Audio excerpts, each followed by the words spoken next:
नमस्कार दोस्तों। आज हम बाह्य प्रयत्न विज्ञान के बारे में जानेंगे। अब पहले देख लेते हैं प्रयत्न। प्रयत्न का क्या अर्थ है? तो प्रकृष्टो यत्न है प्रयत्न, अर्थात उत्कृष्ट यत्न है वो प्रयत्न कहलाता है। किसी भी ध्वनि के उच्चारण में मुख विवर से लेकर कंठ पर्यंत जो प्रयास करना पड़ता है उसे प्रयत्न के नाम से जाना जाता है। यत्न के प्रकार। तो यत्न दो प्रकार के होते हैं, आभ्यंतरो बाह्यश्च। यत्नोद्विधा आभ्यंतरो बाह्यश्च, अर्थात यत्न का दो प्रकार के होते हैं, आभ्यंतरो और बाह्य यत्न। अब आभ्यंतर प्रयत्न किसे कहते हैं? तो वर्णों का उच्चारण करते समय अंदर से आने वाली वायु के साथ जिह्वा को मुख के अंदर कुछ चेष्टा करनी होती है, इसे आभ्यंतर प्रयत्न कहते हैं, जो हम पहले देख चुके हैं। आभ्यंतर प्रयत्न के प्रकार। तो लघु सिद्धांत कौमुदी जो कि वरदराज जी की रचना है, उसके अनुसार आभ्यंतर प्रयत्न 5 प्रकार के होते हैं: स्पृष्ट, ईषत स्पृष्ट, ईषद विवृत, विवृत और संवृत। इसके बाद वैयाकरण सिद्धांत कौमुदी जिनके लेखक भट्टोजी दीक्षित जी हैं, उनके अनुसार आभ्यंतर प्रयत्न 4 प्रकार के होते हैं: स्पृष्ट, ईषत स्पृष्ट, विवृत और संवृत। इनको हम पिछले वीडियो में विस्तार से देख चुके हैं। अब हम देखते हैं बाह्य प्रयत्न किसे कहते हैं।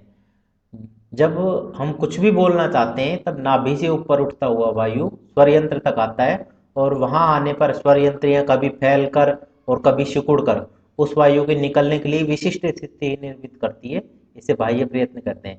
आभ्यंतर यत्न केवल उच्चारण करने वाला ही अनुभव कर सकता है, जबकि बाह्य यत्न सुनने वाला भी अनुभव कर सकता है। बाह्य यत्न के प्रकार। तो फिलहाल हम लघु सिद्धांत कौमुदी के मत में चल रहे हैं, और उसके बाद वैयाकरण सिद्धांत कौमुदी के मत में चलेंगे। तो बाह्य प्रयत्नस्तु एकादश। बाह्य प्रयत्न होते हैं वो 11 होते हैं: विवारः, संवारः, श्वासो, नादो, घोषो, अघोषो, अल्प प्राणो, महाप्राण, उदात्तो, अनुदात्त, स्वरितश्चेति। अर्थात ये 11 बाह्य प्रयत्न होते हैं: विवार, संवार, श्वास, नाद, घोष, अघोष, अल्प प्राण, महाप्राण, उदात्त, अनुदात्त और स्वरित। तो इसमें जो विवार, श्वास और अघोष, इन तीनों का एक युग्म बन के चलता है, एक जोड़ा बन के चलता है। और संवार, नाद, घोष, इनका तीनों का एक जोड़ा बन के चलता है, इसलिए मैंने दोनों के कलर अलग अलग दे दिए हैं, रंग अलग अलग दे दिए। अल्प प्राण, महाप्राण में से एक का चयन करना पड़ता है, और उदात, अनुदात, सुरित ये स्वर वर्णों के ही होते हैं, इसलिए मैंने इनको भिन्न भिन्न रख दिया है। तो बाह्य प्रयत्न 11 होते हैं। तो ये होते क्या क्या है? इसके लिए पहला है विवार।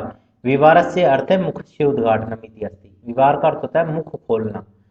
तो विवार्यति विकासयति मुखमिति, अर्थात मुख को जहाँ खोला जाएगा, अर्थात वर्ण के उच्चारण में जो ज्यादा मुख खुलता है वो विवार कहलाता है। संवार, वर्णानाम उच्चारणे मुख से संकोच है, वर्णों के उच्चारण करने में मुख का संकोच हो जाना, कम खुलना, ये संवार कहलाता है। अर्थात ज्यादा खुले मुख तो विवार प्रयत्न होता है, और यदि कम मुख खुले तो संवार प्रयत्न होता है।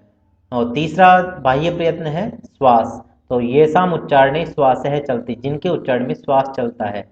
इत्युक्ते ये साम उच्चारणे, ऐसा कहने से जिनके उच्चारण में मुखात अधिक वायु निर्गच्छति, मुख से अधिक वायु निकलती है, तत्र श्वास प्रयत्न उच्यते, तो वहां श्वास प्रयत्न होता है। अर्थात जिनके उच्चारण से मुख से ज्यादा वायु निकलती है वो श्वास प्रयत्न होता है। और नाद है मधुरा ध्वनि नाद इति कथ्यते, और जो मीठी ध्वनि होती है वो नाद कही जाती है।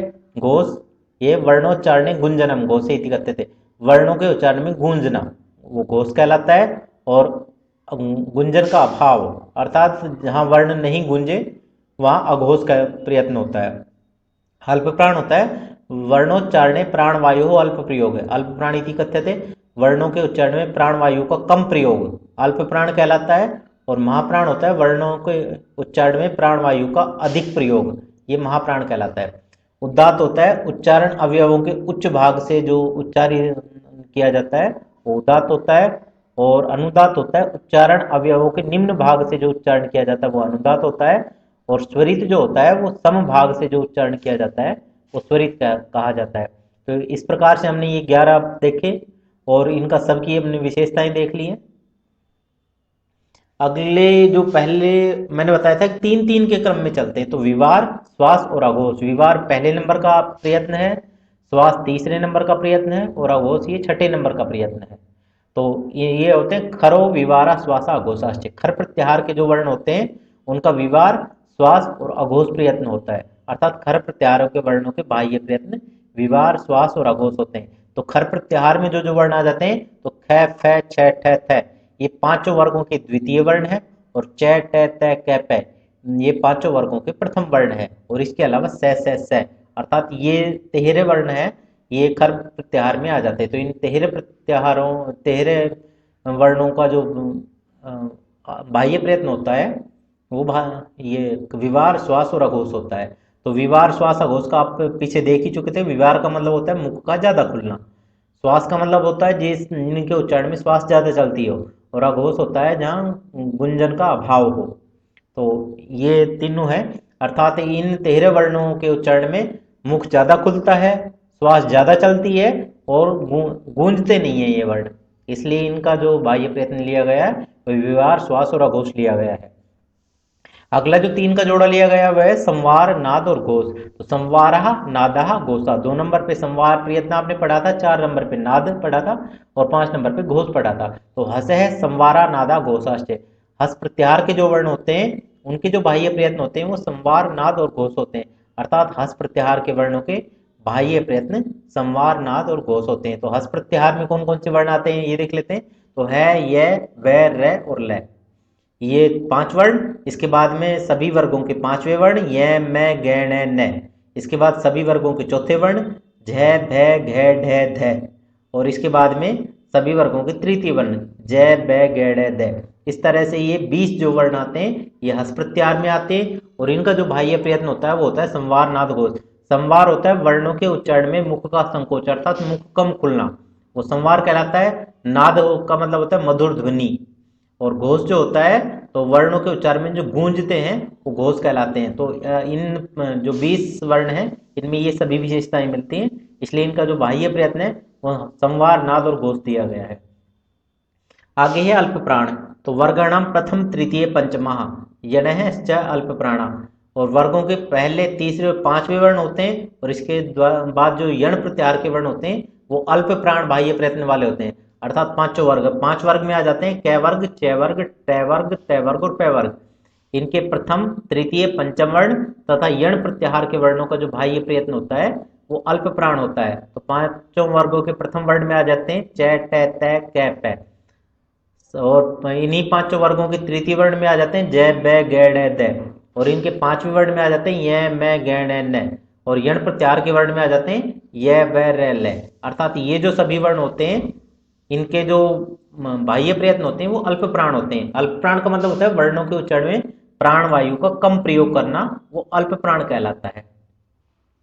इसके बाद में महाप्राण। तो वर्गाणाम द्वितीय, चतुर्थ, सलश्च महाप्राणा। वर्गों के जो दूसरे चौथे वर्ण होते हैं और सल प्रत्याहार के जो वर्ण होते हैं वो महाप्राण बाह्य प्रयत्न वाले होते हैं। अर्थात पांचों वर्गों के क वर्ग, च वर्ग, ट वर्ग, त वर्ग और प वर्ग के दूसरे चौथे वर्ण और सल प्रत्याहार के वर्णों का जो बाह्य प्रयत्न होता है वो महाप्राण होता है। तो इसमें द्वितीय वर्ण में आ जाते हैं ख, फ, छ, ठ, थ। और चौथे वर्ण में आ जाते हैं झ, भ, घ, ढ, ध। और सल प्रत्याहारों के वर्ण में आ जाते हैं स है।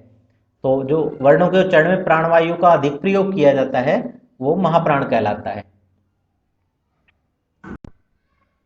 तो आपने देखा कि विवार, श्वास और अघोष ये तीनों, इनमें जो वर्ण ले लिए अगले में संवार, नाद, घोष में वो तीनों छोड़ दिए गए। इसी तरह से अल्प प्राण में जो वर्ण ले लिए उसके बाद उनको छोड़ करके जो बचे वो महाप्राण, अर्थात शुरू के 3 में आधे वर्ण, उसके बाद बचे हुए सारे उसके वर्ण। इसी तरह से अल्प प्राण में आधे वर्ण और उसके बचे हुए सारे जो वर्ण थे वो महाप्राण में थे। तो अब आगे हम देखते हैं स्वरों के संबंध में। तो स्वरों के जो बाह्य प्रयत्न होते हैं वो होते हैं उदात्त, अनुदात्त और स्वरित। इसीलिए उदात्त, अनुदात्त, स्वरिता। 9 नंबर का जो बाह्य प्रयत्न था वो उदात्त था, 10 नंबर का अभ्यंतर प्रयत्न था वो अनुदात्त था और 11 नंबर का जो अभ्यंतर प्रयत्न था वो स्वरित था। बाह्य प्रयत्न जो था वो स्वरित था। तो स्वरनाम उदात्त, अनुदात्त, स्वरिताश्च। स्वरों के उदात्त, अनुदात्त और स्वरित होते हैं। अर्थात स्वर वर्णों के बाह्य प्रयत्न उदात्त, अनुदात्त, स्वरित होते हैं। स्वर वर्णों में आ जाते हैं ए, ई, उ, री, री, ए, ओ, ऐ, औ। और इनके जो दीर्घ, प्लुत आदि जो भी भेद होते हैं वो भी सब इन्हीं में आ जाते हैं। तो उदात्त वर्ण होते हैं उच्चारण अवयव नाम उच्च भाग ही उच्चारण उदात्त है। उच्चारण अवयवों के ऊपर वाले भाग से जो उच्चारण किया जाता है वो उदात्त होता है। और उदात्त का कोई भी चिन्ह नहीं होता है। और उदात्त संज्ञा करने वाला जो सूत्र है वो उच्चैर उदात्त है। अनुदात्त होता है उच्चारण अवयवों के निम्न भाग से जो उच्चारण किया जाता है वो अनुदात्त होता है। तो और अनुदात का जो चिन्ह होता है स्वर के नीचे रेखांकन होता है, जैसे कि आप ए को देख रहे हैं, आग को देख रहे हैं, इनके नीचे वो जो रेखांकन किया गया है वो अनुदात है। इसके बाद में स्वरित, समभागई उच्चारणम स्वरित इत्यस्यते, समभाग से जो उच्चारण किया जाता है वो स्वरित कहलाता है। तो इसके लिए सूत्र जो आया है वो समाहार स्वरित है। तो स्वरित वर्ण का जो चिन्ह होता है वो स्वर के ऊपर रेखांकन होता है, जैसे कि आप इसमें देख रहे हैं ए के ऊपर रेखा सीधी खड़ी हुई रेखा है और आ के ऊपर भी सीधी खड़ी हुई रेखा है। तो इस प्रकार से ये बाह्य प्रयत्न थे, ये लघु सिद्धांत कौमुदी के अनुसार थे। तो आपने इनमें देखा व्यंजन वर्णों के चार चार बाह्य प्रयत्न होते हैं, तो विवार श्वास अघोष तीन ये होते हैं और संवार नाद घोष तीन ही होते हैं। तो किसी भी वर्ण में इस समूह को लिया जाता है, किसी भी एक समूह को ले लिया जाता है, तो तीन बाह्य प्रयत्न तो यहाँ से होते हैं और एक अल्प प्राण और एक महाप्राण, अर्थात कोई भी वर्ण है वो या तो अल्प प्राण को लेगा या महाप्राण को लेगा। इस प्रकार व्यंजन वर्णों के जो बाह्य प्रयत्न होते हैं वो चार चार हो जाते हैं और प्रत्येक स्वर के जो बाह्य प्रयत्न होते हैं वो तीन तीन होते हैं, अर्थात उदात्त अनुदात्त और स्वरित। प्रत्येक वर्ण स्वर हो चाहे व्यंजन हो, उनका जो अभ्यंतर प्रयत्न होता है वो सबका एक एक ही होता है। तो बाह्य प्रयत्न बोधक चक्र हम देख लेते हैं, ये लघु सिद्धांत कौमुदी के अनुसार है जो अभी आपने पहले पढ़ा था।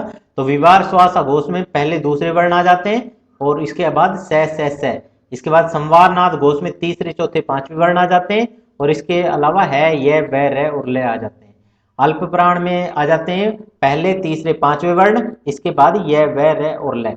और महाप्राण में आ जाते हैं दूसरे और चौथे वर्ण, इसके अलावा स और है। और उदात्त अनुदात्त और स्वरित इसमें सारे स्वर आ जाते हैं और इनके स्वरों के ह्रस्व दीर्घ प्लुत आदि तीनों जो भेद होते हैं वो भेद भी इसके अंतर्गत ले लिए जाते हैं।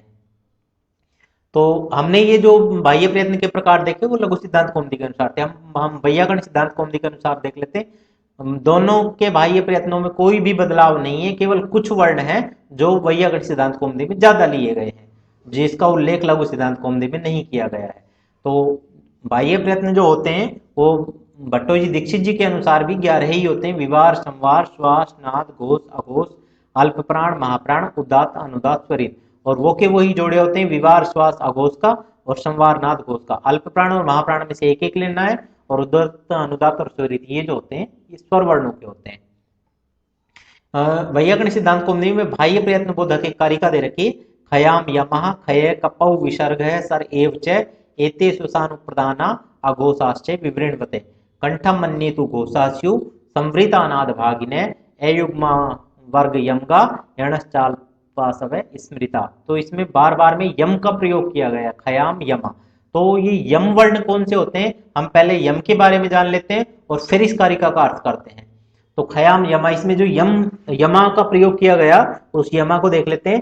तो वर्गेशु आद्यानाम चतुर्णाम पंचमे परे मध्य यमो नाम पूर्व सदृशो वर्ण प्रातिशाख्य प्रसिद्ध पलिकनी चखक नतु अगग्नि घग्नंती इत्यत्र क्रमेण क ख ग घेभ्य परे तत्सदृशा एवं।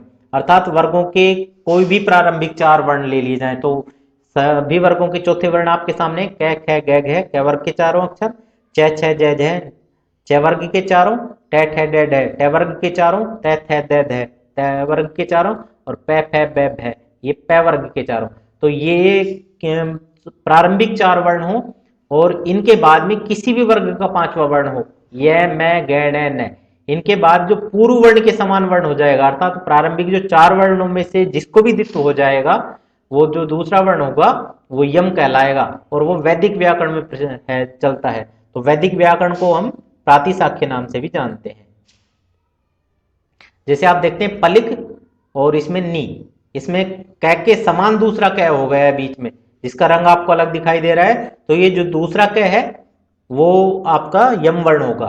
तो पलिक ये क वर्ग का प्रथम अक्षर था, इसके सामने नी ये त वर्ग का पांचवा अक्षर न था इसमें, तो क को द्वित्व हो गया है तो ये पलिक का निरूप बना है, अर्थात जो दूसरा क है वो यम वर्ण है। इसी तरह से चक प्लस में नतु, इसमें ख को द्वित्व हो गया अर्थात क वर्ग का दूसरा जो अक्षर था वो ख था और उसके बाद में पांचवा वर्ण था वो न था, तो यहाँ पे चखफ नतु रूप बनता है। तो जो दूसरा ख है वो यम वर्ण होगा और अग और नी इसमें ग को द्वित्व हो गया है क्योंकि सामने पांचवा वर्ण न था, तो इसलिए अगग्नि रूप बनता है। तो दूसरा जो ग है वो यम वर्ण है और घग नंती, इसमें घ नंती इसकी स्थिति में घ को द्वित्व हो गया है और घ था वो चौथा वर्ण था, और न है ये पांचवा वर्ण था, इसलिए यहाँ पे घ को द्वित्व हो गया। जो दूसरा है वो यम वर्ण है। तो चारों प्रयोगों में वर्गों के प्रथम चार वर्ण क ख ग घ, इनके बाद में पांचवा वर्ण वर्ण न होने के कारण द्वित्व होकर क ख ग घ हुए, और ये जो वर्ण होते हैं ये यम वर्ण कहलाते हैं। अब हमने यम वर्ण को जान लिया है, अब इनके बाह्य प्रयत्नों को हम देख लेते हैं। खयाम यमक कारिका का जो था वो उसको दो लाइन पंक्तियों को सीधा ले लिया गया है, और तीसरी पंक्ति का कंठम तक अर्थ के अनुसार। खयाम यमः खय कपौ विसर्ग सर एव च एते सुसानु प्रधाना अगोक साश्च विवृणवते कंठम। तो खयाम यमः अर्थात खय प्रत्याहार के यम वर्ण, और खय है स्वयं खय प्रत्याहार के वर्ण, और कपौ ये क के आगे जो अर्ध विसर्ग समान लगा रखा है ये जीव्यामूलीय वर्ण की पहचान है, और पै के आगे जो लिखा रखा है वो उपदमानीय वर्ण की पहचान है। विसर्ग है विसर्ग, और सरे और सर प्रत्याहार के वर्ण। एते श्वसानुप्रदाना, इनका श्वास बाह्य प्रयत्न होता है। अनुप्रदाना का जो प्रयोग किया गया है वो बाह्य प्रयत्न के पर्यायवाची रूप में किया गया है। अघोषाश्च अघोष, विवृणवते मतलब कहे जाते हैं, कंठम क्योंकि कंठ खुलने के कारण, गला खुलने के कारण। जैसे आपने विवार का पहले पढ़ भी लिया था, तो विवार में गला ज्यादा खुलता है। तो खय प्रत्याहार के यम वर्ण और खय प्रत्याहार के वर्ण। तो खय प्रत्याहार में जो वर्ण आ जाते हैं वो किसी भी वर्ग का प्रथम अक्षर, च ठ थ क प, किसी भी वर्ग का दूसरा अक्षर ख फ छ ठ थ, तो ये खय प्रत्याहार में आने वाले वर्ण हैं। और इसके बाद में क ख, इसमें जिव्यामूल्य आ गया, और प फ इसमें उपदमानीय वर्ण आ गया, और विसर्ग है और विसर्ग आ गया, और सर्व प्रत्याहार के अंतर्गत आने वाले वर्ण में आ जाते हैं से। तो इन सबका श्वास, अघोष और विवार, ये बाह्य प्रयत्न होता है। और विवार इसलिए होता है क्योंकि गला ज्यादा खुलता है इन वर्णों को बोलने में। कारिका में बाह्य प्रयत्न के पर्यायवाची के रूप में अनुप्रदान शब्द का प्रयोग किया गया है, जो अभी आपको बता ही दिया है।